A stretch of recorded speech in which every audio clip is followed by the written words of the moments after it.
जय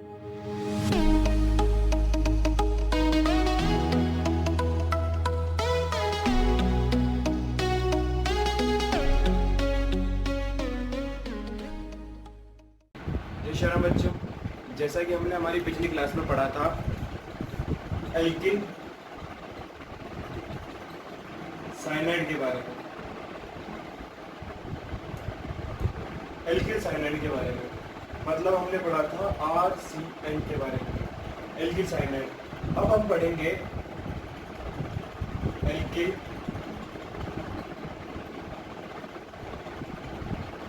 आइसो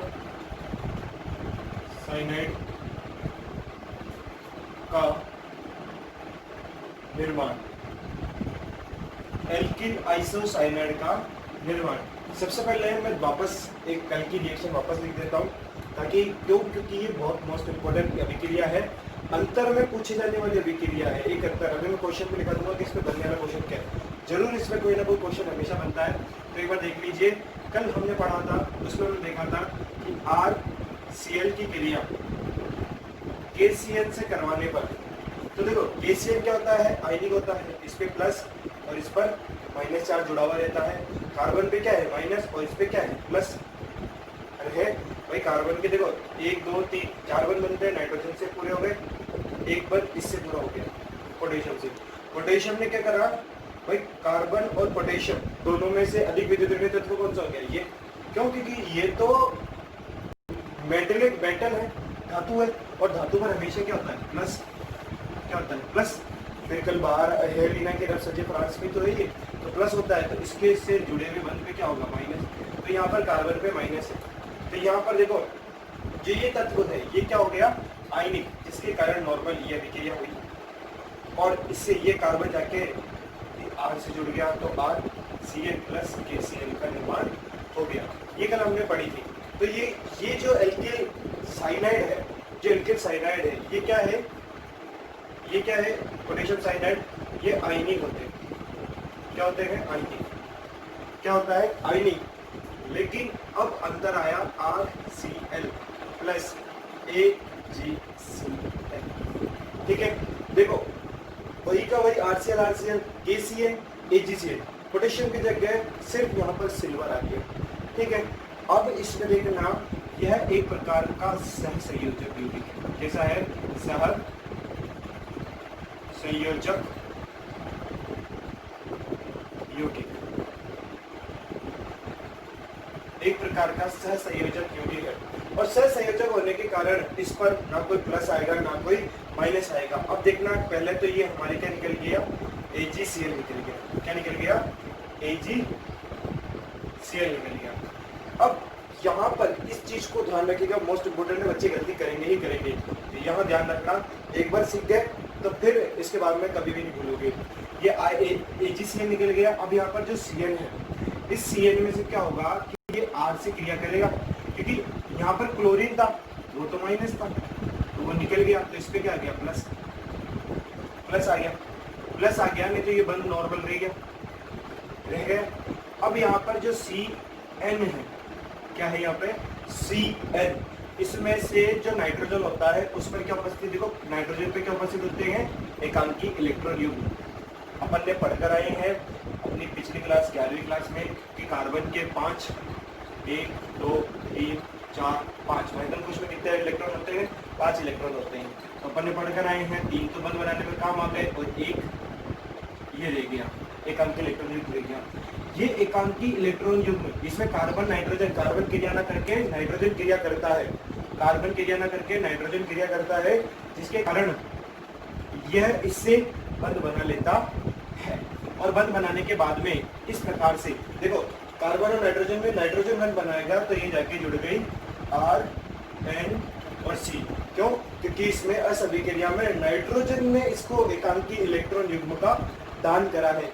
सहसंयोजक है ना, सहसंयोजक में एकांकी इलेक्ट्रॉन युग्म का दान करा है, जिसके कारण नाइट्रोजन ने करा। इसलिए जो R से बंध बनेगा वो किससे बनेगा NC से। R से बंध कौन का किसका बनेगा N का, जबकि यहाँ पर आयनिक होने के कारण कार्बन से बनता है, जबकि यहाँ पर सहसंयोजक होने के कारण नाइट्रोजन से बनता है। क्यों, इसमें एकांकी इलेक्ट्रॉन युग्म उपस्थित है। अब जो यहाँ पर देखिए वापस समझा रहा हूँ एक बार, जो RCl था ये KCl था, ये तो आयनिक था जिसके कारण कार्बन से जाकर जुड़ा, क्योंकि कार्बन पे हमें माइनस आया।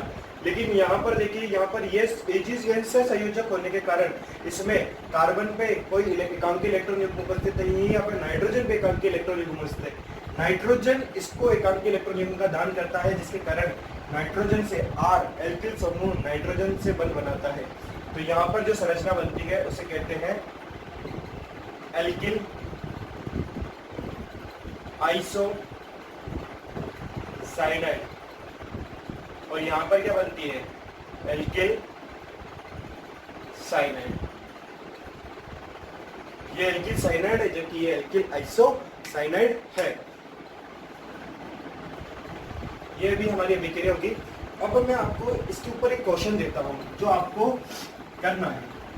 अगर आपने कर लिया तो बहुत अच्छी बात है, अगर आपने कर लिया तो ये आप दोनों, ये जो दोनों चीजें थी आपको समझ में आ जाएगी। तो क्वेश्चन कुछ इस प्रकार से है कि KCl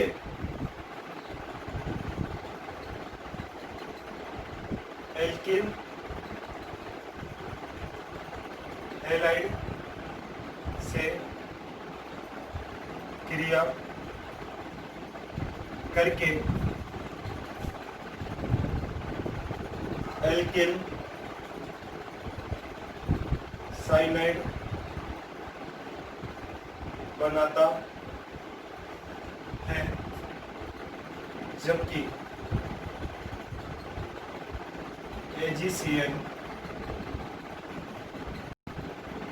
एल्किल हैलाइड से क्रिया करके एल्किल आइसो साइनाइड बना।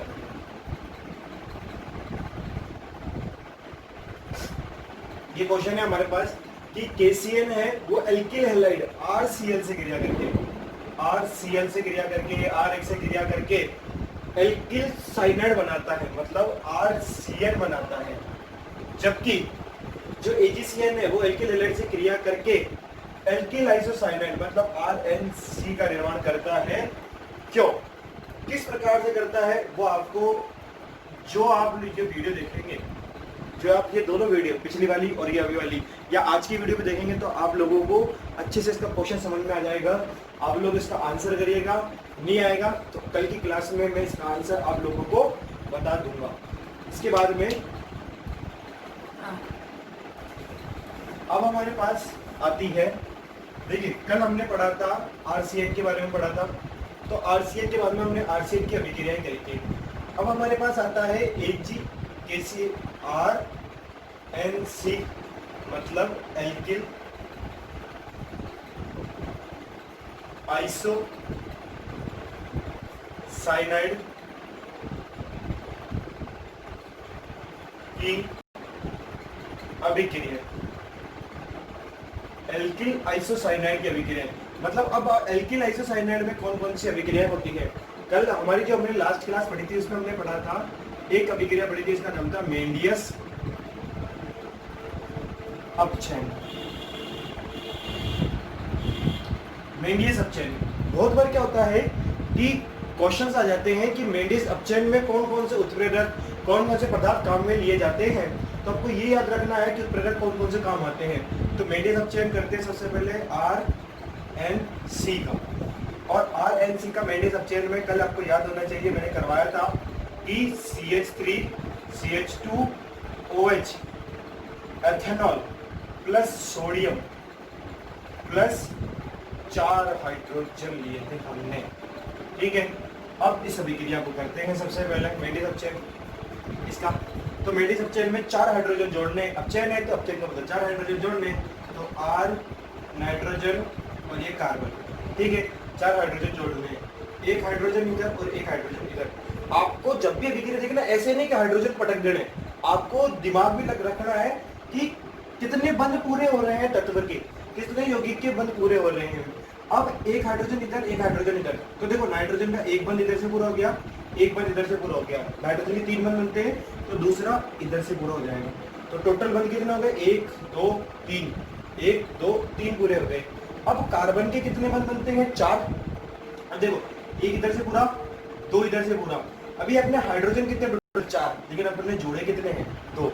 हाइड्रोजन 4 है लेकिन जोड़े कितने? 2।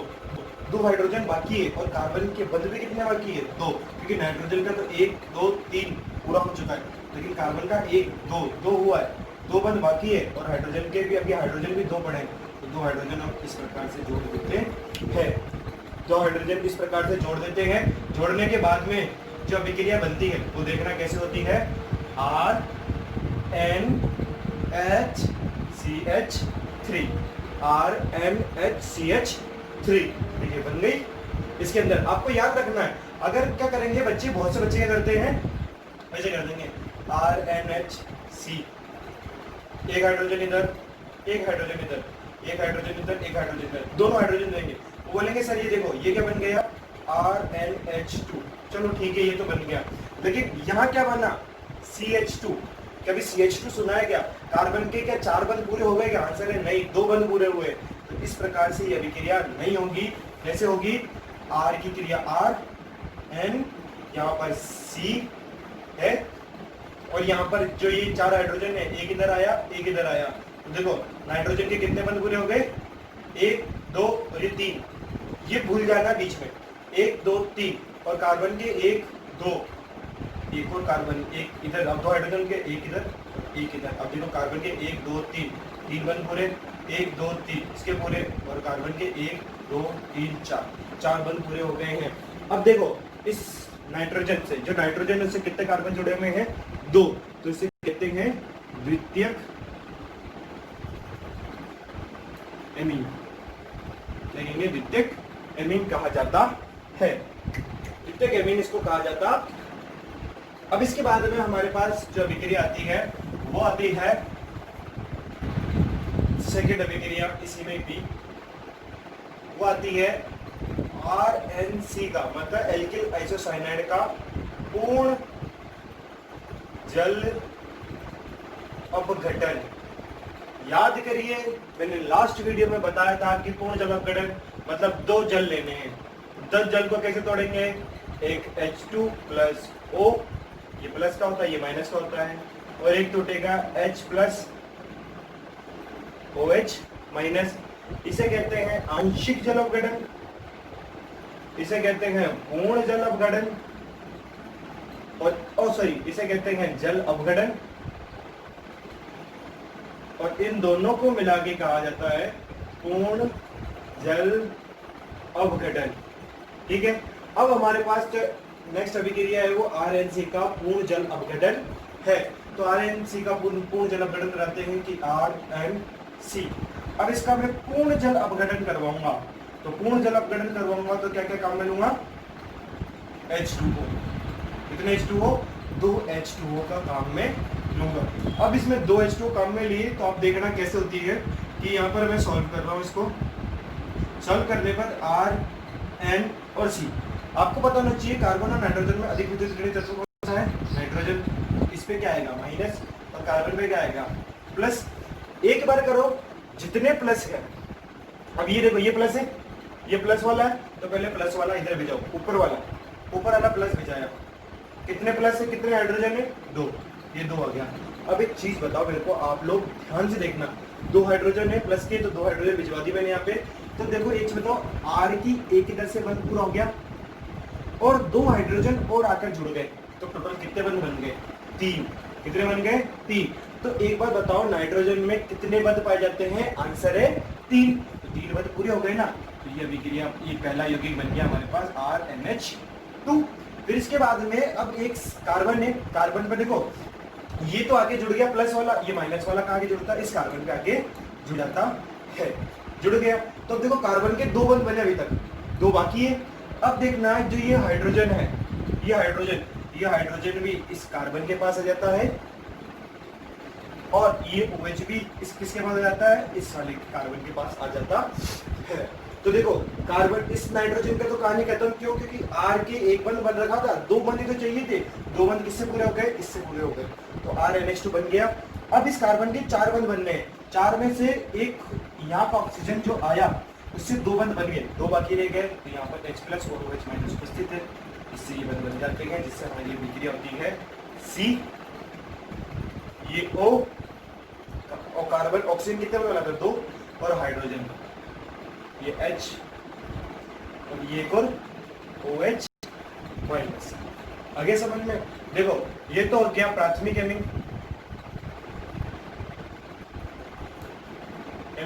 क्योंकि इससे नाइट्रोजन से एक ही एल्किल समूह जुड़ा हुआ है। पुराने वाले में आपको याद होगा तो 2 जुड़ रखे थे, जबकि इससे क्या जुड़ रखे हैं, 1 जुड़ रखा है। और इसमें देखें कार्बन है और ये अम्ल है, तो इसे कहते हैं मेथेनोइक अम्ल। क्या बोलते हैं, मेथेनोइक अम्ल।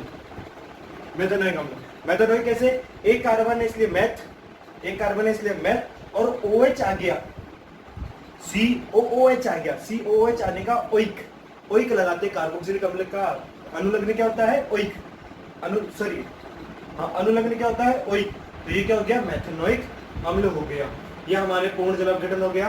दोनों को अच्छे से समझिएगा, बिल्कुल ऊपर वाला कैल्शियम और रेजिशियम में है, बिल्कुल एक जैसे ही है, उसमें भी पूर्ण जल अपघटन है, इसमें भी पूर्ण जल अपघटन है, लेकिन अंतर आता है, इसके अंदर RNH2 का निर्माण होता था। याद रखिएगा, दोनों अभिक्रियाओं को अच्छे से समझना है आप लोगों को। अगर आप लोगों ने सही नहीं समझी, पागल। अरे ये तो क्या कर रही हो। अब जितना भी हमने पढ़ लिया, अब आप सोच रहे होंगे कि इतना पढ़ लिया, इसमें क्वेश्चंस कैसे बनेंगे। तो क्वेश्चन देखिएगा कि किस प्रकार से क्वेश्चन बनेंगे। इन सभी, अगर आप लोगों को ये रिएक्शन याद है, ये सारी रिएक्शन याद है, तब जाकर क्वेश्चन आपसे सॉल्व होगा, अन्यथा नहीं होगा। तो सारी सबसे पहले क्वेश्चंस आपको याद होना चाहिए। क्वेश्चन नंबर 2, पहला तो हो गया कैल्शियम वाला। क्वेश्चन नंबर 2, क्वेश्चन नंबर 2 ये है कि जो मैथिल क्लोराइड होता है, मैथिल क्लोराइड, मैथिल क्लोराइड है मतलब CH3Cl, CH3Cl है। मैथिल क्लोराइड के द्वारा द्वितीयक एमीन का निर्माण कैसे होता है। द्वितीयक अमीन का मतलब CH3NH CH3 कैसे होगा, आप लोगों को मैंने समझा दिया है वीडियो में। अगर आप लोग दोनों वीडियो देखोगे, आज की और पुरानी लास्ट वीडियो, तो इसमें समझ में आ जाएगा कि मैथिन द्वितीयक एमीन का निर्माण कैसे होता है, आप लोगों को आएगी। और अब ये पूरी जितने भी आज तक की अभी तक केमिस्ट्री पढ़ाई, आज तक जितनी ऑर्गेनिक पढ़ा दी, उसका समावेश है कि जो CH2 होता है, CH2 डबल बॉन्ड CH2, इसमें HBr हुआ तो एक तत्व बना जिसका नाम है A। क्या बना, A में क्या करा मैंने, KCl मिला दिया। अब A आपको पता लगाना है, इससे क्रिया करवाना, A आपको पता लगाना कि A होता क्या है, फिर उस A की क्रिया KCl से कराना। KCl से कराओगे तो आपको मिलेगा B, ठीक है। और B की क्रिया आपको करानी है CH3 CH2 OH plus sodium plus 4 hydrogen, इससे कराओगे तो आपको मिलेगा C। ये आप लोगों के लिए होमवर्क है, आप लोगों को दोनों करना है। इसमें ये थोड़ा सा आपको ढंग से करना है, अच्छे से आएगा। ये बहुत इजी है, मैंने करवाया भी है, बस आपका थोड़ा दिमाग कहाँ पर फोकस होना चाहिए कि आपको पता लग जाए। ये वाला करिएगा, ये भी बहुत इजी है, इससे HBr करवाइए, ये पुरानी अभिक्रिया है, सब मिलाकर 3 अभिक्रिया मिलाकर करिए। इस प्रकार से क्वेश्चन आप लोगों के आएगा। अब हमने KCl की अभिक्रिया पढ़ ली, AgCl की अभिक्रिया पढ़ ली, तो 2 अभिक्रिया होगी। अब हमारे पास C आता है। A तो हो गई हमारे पास KCl वाली, B हो गई हमारे पास AgCl वाली। अब हमारे पास जो C आती है, C अभिक्रिया, वो आती है अल्कोहल का निर्माण, अल्कोहल का निर्माण। बचपन में पढ़ते आए, अर्थात 11वीं क्लास में। अल्कोहल का निर्माण मतलब RH के द्वारा ROH का निर्माण करता है। बहुत इजी, क्या करना है, हमारे को लेना है KOH। कौन सा लेना है, जलीय KOH। जलीय KOH लिया तो देखना कैसे होगा, ये क्या निकल गया, KX क्या निकल गया, KX निकल गया और ये क्या बन गया ROH, क्या बन गया ROH। तो हमारे पास अल्कोहल का निर्माण हो गया। बहुत इजी रिएक्शन, अल्कोहल का निर्माण हो चुका है। ये हमारे पास अल्कोहल का निर्माण हो गया। इसमें क्या है कि अपन AgOH का भी उपयोग कर सकते हैं, KOH का भी उपयोग कर सकते हैं और Ag2O, इन तीनों के द्वारा भी अल्कोहल का निर्माण किया जा सकता है। बस हमको यही लेना है तत्व और ये तीन अलग अलग और यौगिक लेने हैं जिससे अल्कोहल का निर्माण हो जाएगा। आज का टॉपिक यहीं समाप्त होता है। अब मिलेंगे नेक्स्ट वीडियो में। अगर आपको हमारी वीडियो अच्छी लगी तो लाइक्स और शेयर जरूर करें। यदि आपने हमारे चैनल्स को सब्सक्राइब न किया हो तो रुद्र अकेडमी क्लासेस को चैनल को सब्सक्राइब करें और बेल आइकन दबाना ना भूलें ताकि हमारी वीडियो का नोटिफिकेशन आपको जल्द से जल्द मिल सके। Thank you so much. जय श्री राम।